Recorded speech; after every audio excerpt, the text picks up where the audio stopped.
Habánské sklepy je první české tiché víno, který se dočká velký kampaně.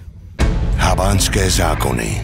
Začínáme nejdřív někdy kolem roku 1614, kdy se habánský sklepy založily a vidíme takovou tajemnou scénu, kdy prastarý Habán ty zákony teprve sepisuje. A jak už název napovídá, kampaň bude o Habánech, o habánských zákonech, který prostě před 400 lety tady začali tvořit tohle víno a v té tradici se dodnes pokračuje.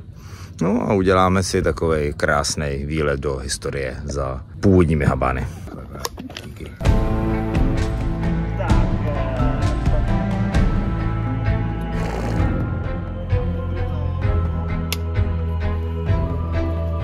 Jaká je úroda? Dobrý, povedla se úroda? Je to sladký. Je to sladký, jo, letos. Sladký. A to je dobře nebo špatně? To je dobře, jo, tak super. Místama už jsou hrozinky tam.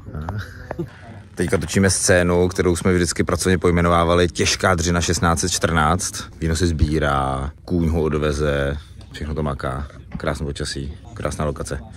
Akce! Tak, tady to je skupina míru milovných Habánů z 1600 něco takového. Uděláme si fotku. Jdeme na fotku? V dobách, kdy vinice vznikaly nekončícím úsilím. Za Humny je pořádná bouřka a my jsme akorát u sázení vinice.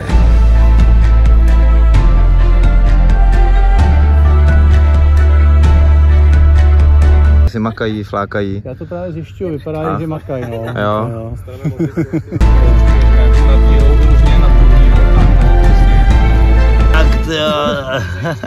Ty vole, no je to nevyschlá vína, no.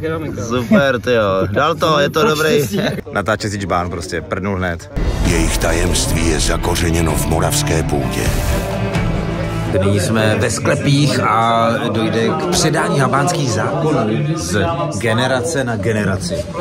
Gratuluju. Věnuj svému vínu veškerou péči a láska k němu přetrvá staletí. Jako kouzlem jsme se přenesli do roku 1914, kdy koně vystřídal tento vícekůň a podíváme se, jak vypadá tvrdá dřina pracovníků habánských sklepů v této době.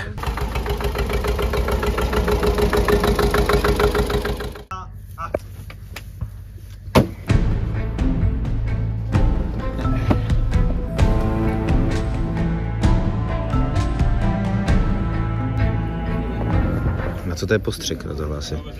To nějaký super bio. Super bio, je. Máme Máme to hotový už celý?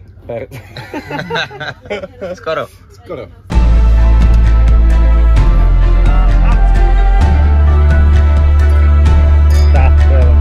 Je tady mladý hoden teda dostat ty zákony už, nebo? Jestli je hoden? Je hoden. Já si myslím, že už jo. Je připravený, tak samozřejmě. Tak myslím, že se gratuluju. Jako sklepy bych jen tak někomu nevyjíst. Sklepy, to je značka. Jo, ještě blíž tomu vinohradu. Habánské zákony se tak předávají z generace na generaci. Jen čas ukáže skutečné mistrovství. Habánské sklepy. Jen dobré přetrvá. Točíme Packshot, je to drama prostě, je tam všechno správně. Skoro. Skoro.